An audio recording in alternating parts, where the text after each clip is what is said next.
As I rolled up in the front of the brothel, in search of pleasure, you could tell that the sexual dopamine in me has gotten to its climax. I parked 2 blocks away from the building, walked into the bar to soak my system first and feed my eyes. A bottle of red wine will do for now, I informed the bartender. As I settled to enjoy my drink, a beautiful hot girl joined my table and made herself comfortable. "Hello, handsome," she mustered with an erotic voice. "Can I be your Cinderella for the night?" I could not deny it, she looked so hot, but her cigarette is a no-no for me. "Thank you, damsel, you are beautiful, but I'm not buying," I replied in a low tune. "Are you sure you don't want this?" she asked as she showed off her assets. "Damn, you are hot, baby girl. If you turn off the cigarettes, maybe we could have a good time." "Sure, baby," she replied as she quenched it off. We shared the same bottle of wine as we communicated briefly. She seemed smart and well calculated. I paid the bartender and we walked down to my car. I purposely walked right beside her to feed my eyes on her natural endowment. Knowing fully well I was staring at her, she technically twisted those things, and truth be told, I was lost for a moment. "Damn, you are mine for the night." We drove off. That night I had a marathon experience that I'm yet to recover from when she woke me up in the morning. "Good morning, pumpkin. I'm ready to leave," she said. As I opened my eyes, I saw an angel in human clothing standing before me. Her gown revealed her straight legs. "Why are you in a hurry to go?" I asked. "Spend more time with me, maybe over the weekend.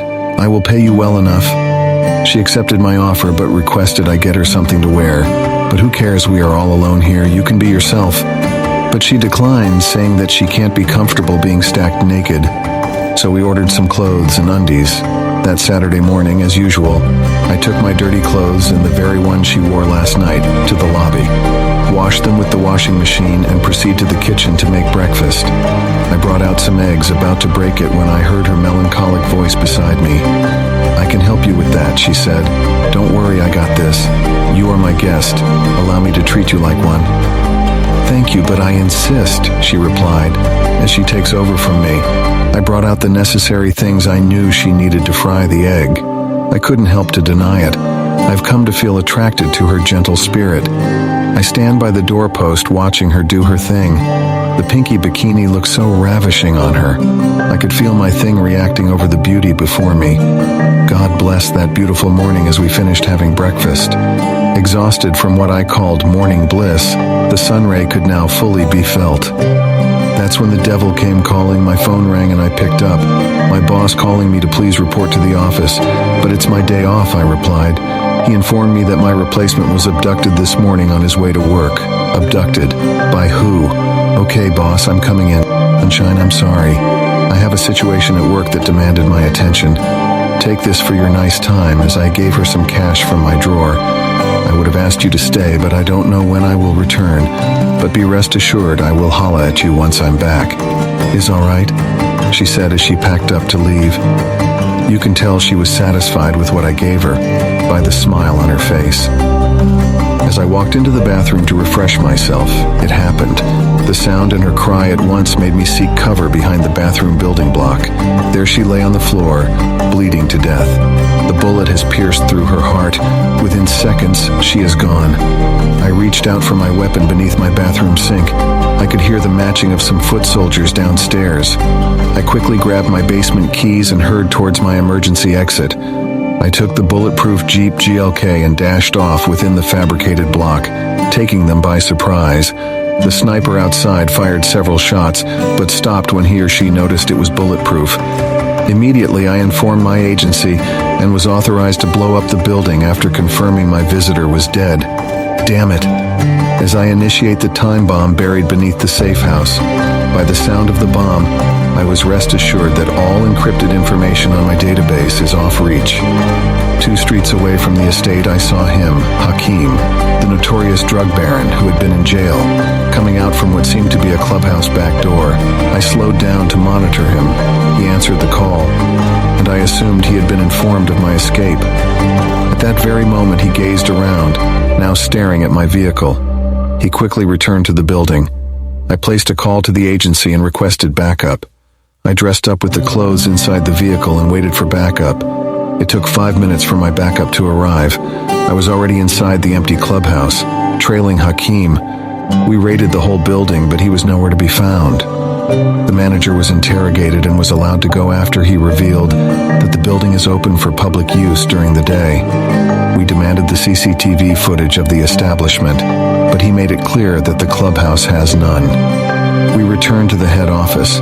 Willie and I are the agents that rescued teen girls who work in a brothel owned by Hakim. That Friday night, we decided to go under the radar while checking out the clubhouses in the city. The beat that night was awesome. We had fun, and as usual, picked up 2 ladies for the night. On our way out, we noticed a van pull over at the club. With teens, you can easily tell that they are under the influence of drugs. "Hey Dee, are you seeing what I'm seeing?" Willie said. The girls we picked up for the night advised us to stay out. Those belonged to Hakim and his family. What the F? We stepped out of the car and approached to meet them up before they mixed up with the crowd. But the 2 bouncers at the entrance stopped us. "Hey man, don't you recognize us? We just stepped out to pick up cash from the car." Willie tried to buy us access by giving them some cash, but he replied that the club is closed, no more entering once the boss is in. Before the bouncer finished explaining, I pulled out my gun and surrendered 3 of them. Willie pulled out his ID and handcuffed them to the door rail. I called for backup as we quietly slid in. To get to them in the VIP without causing any shootouts was our next challenge. Willie came up with an idea and changed his top and borrowed a worker in the club's uniform. He carried 2 caskets of expensive drinks to be delivered to Hakim in the VIP. The security mounted before the VIP let him in without noticing the gun under the casket. I watched as he surrendered Hakim at gunpoint, his boys too pointing at Willie. The noise of the shattered drinks alerted the security before the VIP, but I surrendered them before they could pull out their guns. Willie uses Hakim as a shield in case his boys inside VIP decide to open fire. At that very moment, our backup arrived, and their entrance alerted everyone. The club light went off. Hakim authorized his boys not to fire, so they escaped through what happens to be a tunnel, leaving Hakim and the little girls who have been busy on their knees ever since they arrived. The brothel was raided that night. Hakim was sentenced to life imprisonment for human trafficking and drug possession. 3 months to his sentence, the beast is out. Only God knows how. Our director of operation at first doubted what I saw. "Come on, Joe. Hakim is chilling in the prison. How sure are you he is the one you saw?" "Put a call across to the prison for confirmation," I suggested. At first they said he's in the yard, but with the warden in his office. Another voice can be heard saying the warden is not in the yard. "I saw him drive out 3 hours ago." The prison bell rang and they conducted a head count. It happens to be true. Hakim was gone. The warden too did not respond to his calls. We sent officers to his place, but the home seems broken into and no one was in. But the wife's robe was seen on the floor outside his compound. Seems she was abducted too. We signal all international exits out of the country to be on red alert. As the news of Hakim's escape spread like wildfire, panic and concern swept through the city and beyond. The realization that a dangerous criminal was on the loose again caused tension and fear among the people. The agency initiated a massive manhunt, and every available resource was mobilized to track down Hakim and his accomplices. For days, we worked tirelessly, following every lead and conducting thorough investigations. It was clear that Hakim had a network of loyal supporters who were helping him evade capture. His ability to escape from a maximum security prison only emphasized the sophistication and reach of his criminal empire. During the intense investigation, we received information about a potential hideout located in an abandoned industrial area on the outskirts of the city. The place was known for its numerous underground passages and secret hideaways, making it an ideal spot for someone like Hakim to lie low. A team of highly trained agents and I decided to raid the location. The area was notorious for its criminal activities, and we knew we were stepping into a dangerous situation. As we approached the entrance of the hideout, we could hear hushed whispers and muffled voices coming from inside. With our guns drawn, we entered the dimly lit underground chamber, cautiously making our way through the maze of interconnected tunnels. The echoes of our footsteps added to the tension in the air. Suddenly, we spotted a flickering light coming from one of the passages, and without hesitation, we followed it. As we turned the corner, We found ourselves face to face with a group of heavily armed thugs guarding the entrance to a hidden room.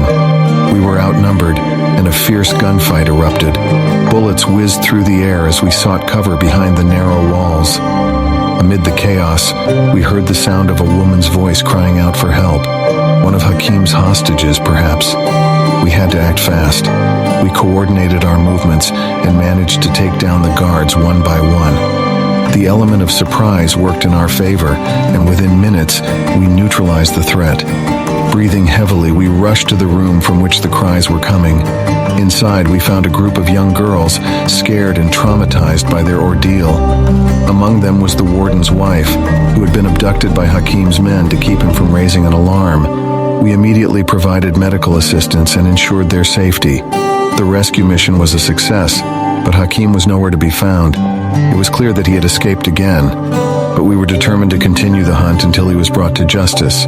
So the search intensified across the country and beyond its borders. The agency enlisted the help of international law enforcement agencies, and a global alert was issued for Hakim's capture. Every port, airport, and border crossing was on high alert, but Hakim seemed to have vanished without a trace. Just when we thought we were running out of leads, a breakthrough came from an unexpected source. A tip from an informant led us to a remote village deep in the mountains. The villagers reported seeing a group of armed men led by someone who fit Hakim's description. With renewed hope, we gathered our team and headed toward the village. As we reached the location, we noticed a heavily guarded compound hidden among the dense forest. The intel seemed promising, and we believed that Hakim might be hiding there. But before we could plan our next move, a shot rang out and chaos erupted. We were ambushed by a group of Hakim's loyalists who had been lying in wait. It was an intense firefight, and we fought with everything we had. Amid the gunfire and confusion, I saw Hakim himself emerge from a hidden entrance to the compound. He sneered at us, confident in his escape once again. Anger and determination surged through me, and I knew we had to stop him. With the odds against us, it was a deadly battle, but our training, experience, and teamwork paid off. Slowly, we gained the upper hand, taking down his men one by one until it was just Hakim left standing. Time seemed to slow down as we faced each other, guns pointed at each other's heads. I saw the cold, calculating look in his eyes, and I knew I had to act fast. With lightning reflexes, I fired a shot and it hit its mark. Hakim fell to the ground, his reign of terror finally over. As we secured Hakim and his remaining men, a sense of relief washed over us. It had been a long and arduous journey, but justice had prevailed. Some girls were rescued, and my partner, Willie. The criminal empire was dismantled, and Hakim was taken back into custody.